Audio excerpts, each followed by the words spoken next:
Hi, welcome to this segment of Check It Out, sponsored by the Montgomery City County Public Library. I'm Julia Ann Jenkins. I'm the branch head at Louder Regional Branch Library on Bell Road. And I'm Rachel Chenault from the Rosa Parks Branch Library. I'm the librarian one there. And today we're going to be spotlighting some children's books. We have a couple authors we're going to concentrate on, and then we just have a few fun books that we want to talk about. So who do we have up first, Julianne? I wore my t-shirt because isn't everyone hungry for a good book?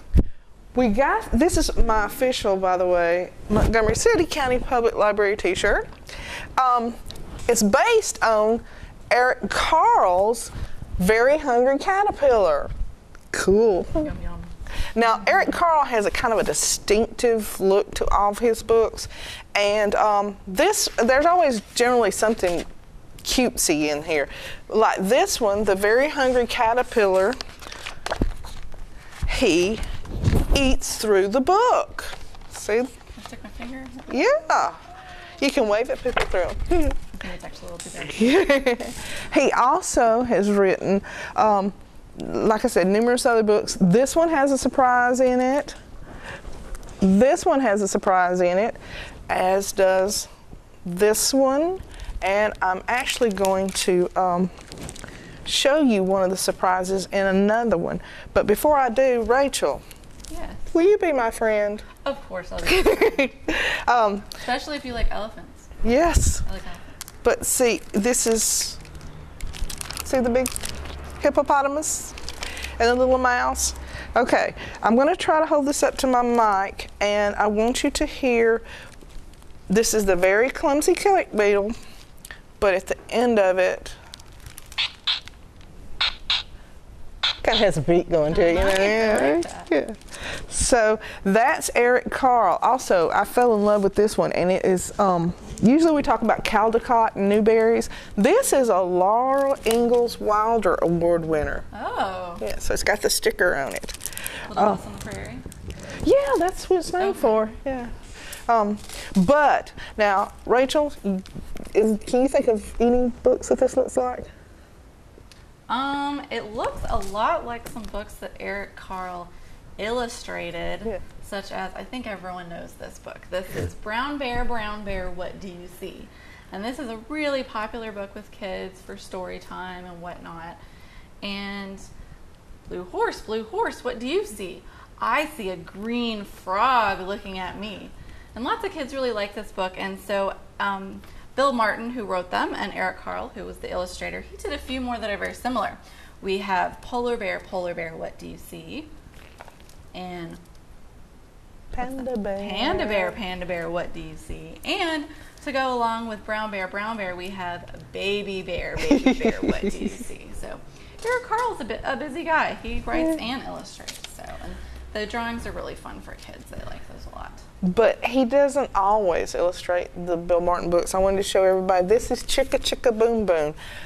It's also by Bill Martin, but it's illustrated by Lois Ehlert. And if you remember the song, A told B and B told C, I'll meet you at the top of the coconut tree. And it goes on like that. That's a fun one. Let's see, another one we have here today. This is one of my favorites, a new favorite. This is Ernest the Moose Who Didn't Fit, or Doesn't Fit, by Catherine Raymer. Do you sometimes feel like you don't fit in? Yeah, even though I'm grown up, sometimes I feel like I don't fit. I know, me too. Well, what happens with Ernest is that Ernest is so big that he can't fit inside the book. See? He can't fit. His legs are missing off this part of the page. Top part of his body's missing. Oh, how cute! His horns are missing, and he's just really sad.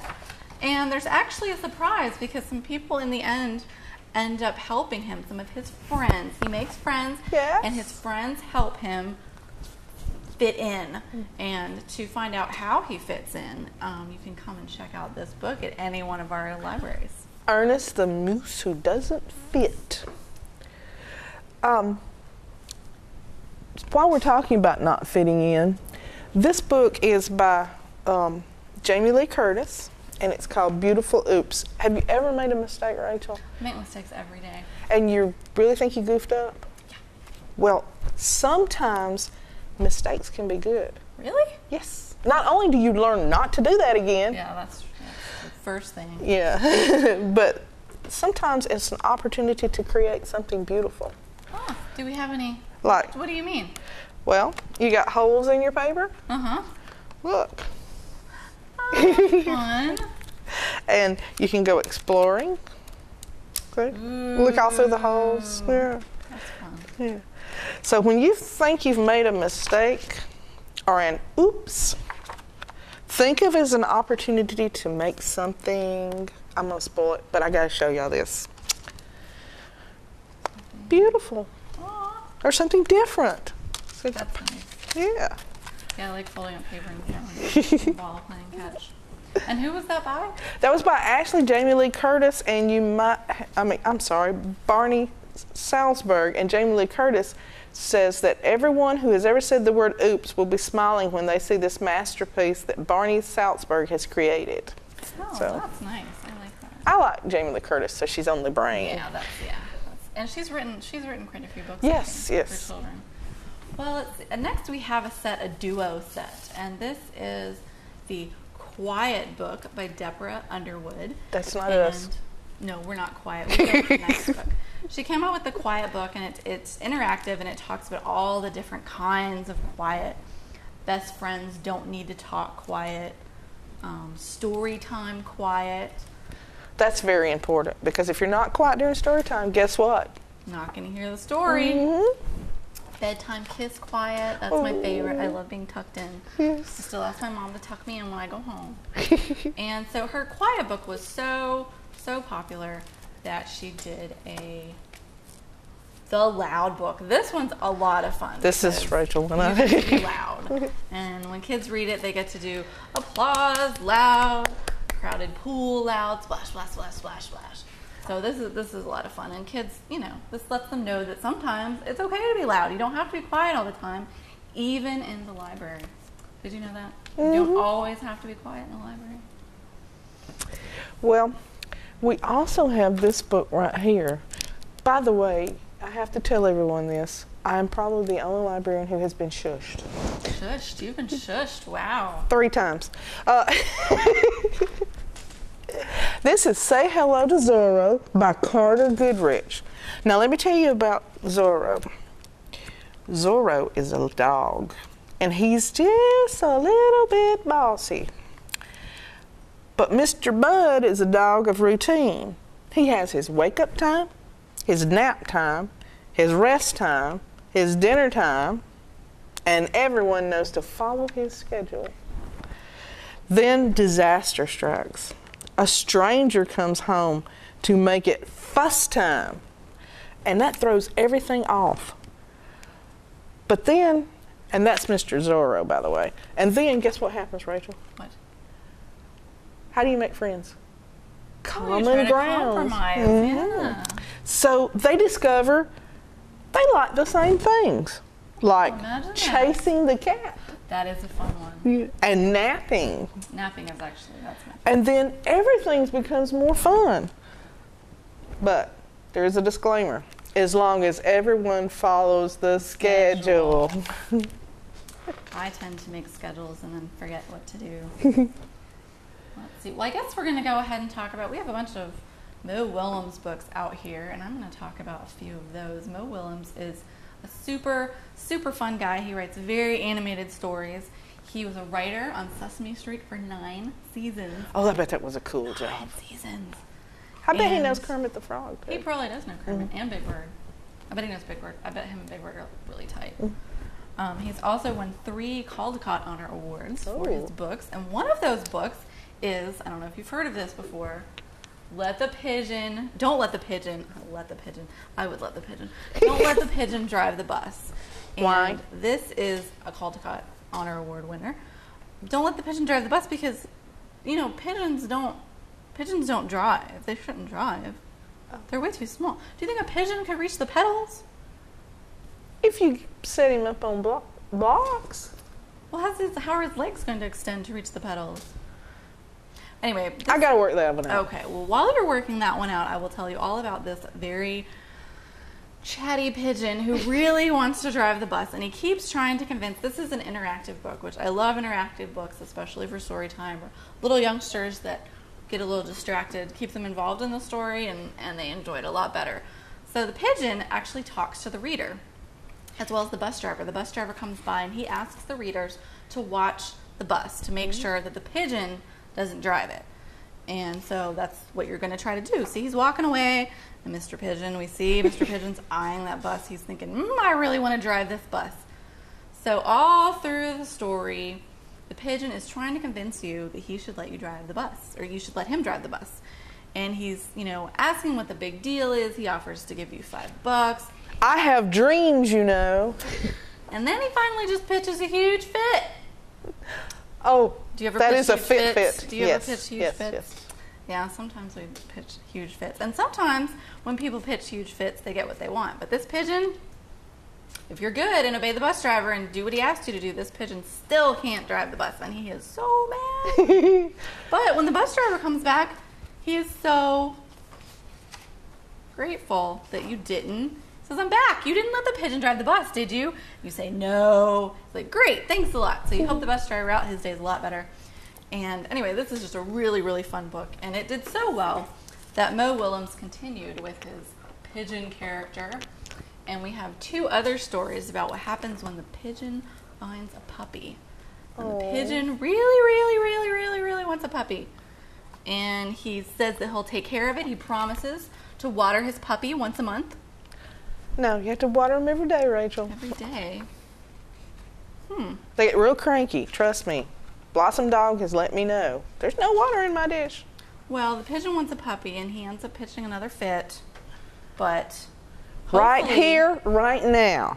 Hopefully you understand that the pigeon really should have a puppy. And then there was one more with the pigeon that we were going to show y'all. It's the pigeon finds a hot dog. And this one is really good. This one is about sharing. And the pigeon finds a hot dog, and little Birdie wants to know about the hot dog. And the pigeon thinks that Birdie wants to steal the hot dog. And really, Birdie's just curious. I mean, it's, no big deal. But we do have a fit. Pigeon likes his fits. He throws his tantrums.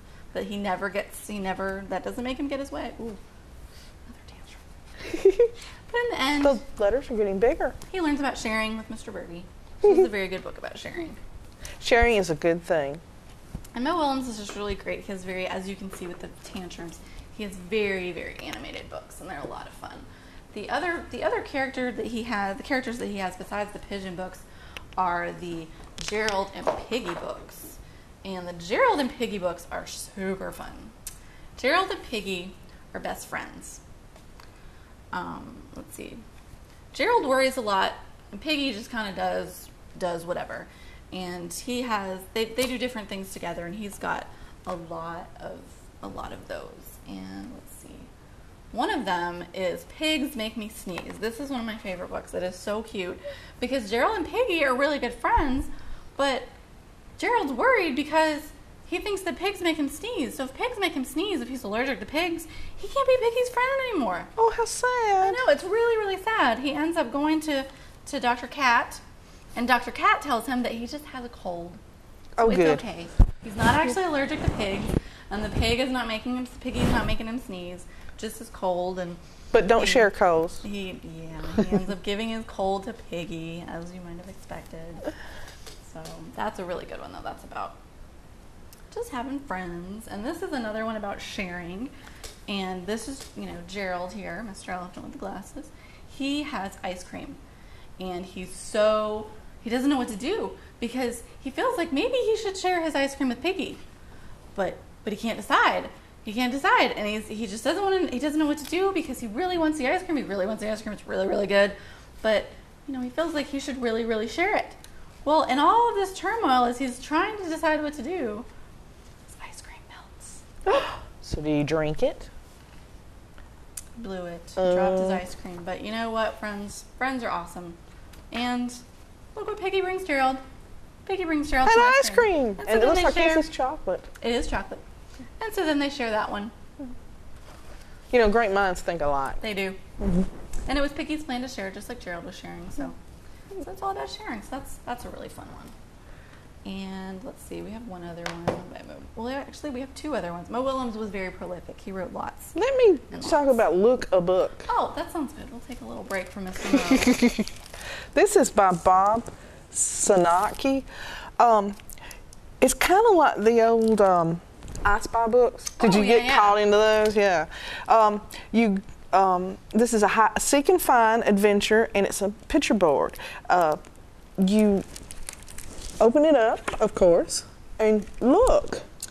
A book, a hook, a cowboy cook. And look. Ooh, that looks like that would be fun for the car. Can you find things that go? I think that's a helicopter, but it kind of looks like a unicycle. And a little bit like a whale. That's kind of fun. Oh, here's one for us. Can you find the squawking crow? Squawking crow. No, I see a penguin. I saw the penguin too. And a whale. Is that it? That's it. Found it. Nice job. But this is like Rachel said. These are good for in the car and just quiet time. But you'll feel like you've really done something sometimes because they're sometimes sneaky the way they hide stuff. Like where's Waldo? Yes. He has a shirt like my hat. My Dr. Seuss hat. Well, I have two other books by Mo Willems I wanted to talk about. I have, this is so cute. I just love Mo Willems. I've fallen in love with him over the past year.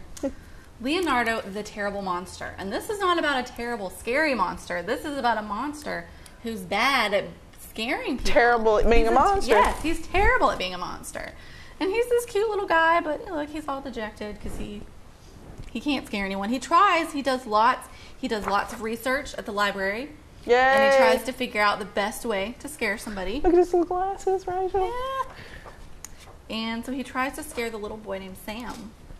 Well, he frightens Sam, and Sam just starts crying. And he's so upset. He starts crying and crying and crying. And Leonardo's all excited because he thinks he scared him. He's like, yes, I finally did it. And Sam says, no, you didn't. And he lists a whole pile of things of why he's crying. My mean big brother stole my action figure right out of my hands while I was still playing with it, and then he broke it on purpose, and it was my favorite toy, and I tried to fix it, and you know how you keep having all your list of things that go wrong. Well, that's why he's crying. Plus, big brothers are sometimes good, but sometimes they're bad news. So it turns out that Leonardo didn't scare Sam at all. So Leonardo, he's kind of upset. Well, then he thinks about it a minute, and he decides that he doesn't need to be a terrible monster, that he would rather be a wonderful friend. Oh, that's so sweet. And so Sam and Leonardo become best friends. And they play together. Oh. Yeah. And that was really fun. That teaches a good lesson. Sometimes you need to look at things a little bit of a different way. Just because you're not succeeding in one thing doesn't mean that you can't do something else very well. And not everybody's good at everything. Exactly. Or all things. Exactly. And I have one more. Do you think you can handle one more Mo Willems book? Oh, yes, I like Mo Willems too. Well, all of these were for a little bit younger audience. This one is for someone who's just a wee bit older. And I say that because this book is long and it's got chapters. This is a chapter book, actually. Oh, so you get a promotion. Exactly. You get 6.5 chapters about Amanda and her alligator. Ooh, not her crocodile, her alligator. Her alligator. Amanda and her alligator. And it goes through talking about Amanda and her best friend Alligator and how he has to hang out when she leaves and he's all bored. Well, one day Amanda comes home with another friend named Panda. And Alligator's not too sure about this. You know, like when I know when I was in junior high school, I had a friend, and we were really good friends, and I decided we needed to have another friend because this other person needed a friend, and she wasn't too happy about that. She didn't want to add another friend to our group. You didn't tell her, you're not my best friend anymore. Well, we ended up being friends with the other girl, too, so we had the three of us. But, you know, Mr. Alligator, like my friend in junior high school, he just wasn't sure if he wanted another person. But do you know what he discovered? He discovered that when Amanda had to leave, that the two of them could play together. Oh, look, they're dressed up. Yeah, they're playing dress up. So Alligator decided that Panda was a good friend and they could have lots of fun while Amanda was gone. And then when Amanda came home, they could all have fun together. That's the way it is. But it is a pretty lengthy book for you know, your kids, if they don't, you might want to read just a couple chapters. Yeah, it's not a one-night bedtime story. No, probably not. So that is about all we have for Mo Willems. Well, I think that's all of our kids' books for this segment. That's all we picked out. We could probably bring the whole library in here, but who wants to watch us for 24/7? Hello, welcome to the Rachel and Julia Ann channel. So you can get all of these books at all of our 11 branches, and if you our website is mccpl.lib.al.us, and that's all for us for this time. So we want to invite you to check it out.